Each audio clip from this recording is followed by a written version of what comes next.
Doctor Sumaiya, इसकी screening करवानी पड़ती है रेटिनोपैथी की? आप हर पेशेंट की कराते हैं या कि क्या हर पेशेंट ही इस बीमारी में से गुजरता है, डायबिटिक रेटिनोपैथी में से? नहीं, ज़रूरी नहीं है। देखें, एक कॉम्प्लिकेशन है, ये हो सकती है अगर शुगर कंट्रोल ना हो। और हर डायबिटिक पेशेंट जो है, टाइप 2 डायबिटिक्स, उसमें तो सालाना हर साल आंखों का एक डिटेल मुआयना अपॉइंटमेंट लेके आई स्पेशलिस्ट के पास करवाना चाहिए।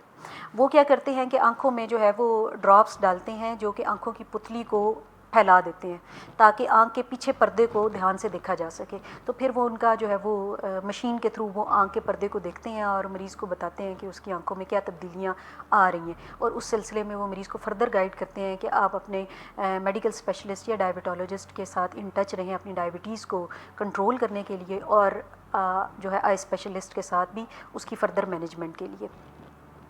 एक तो ये टाइप 1 डायबिटिक्स के लिए 5 साल जब गुज़र चुके हों टाइप 1 डायबिटीज़ को हुए, उसके बाद सालाना जो है वो इसका आई स्पेशलिस्ट के पास मुआयना करना होता है।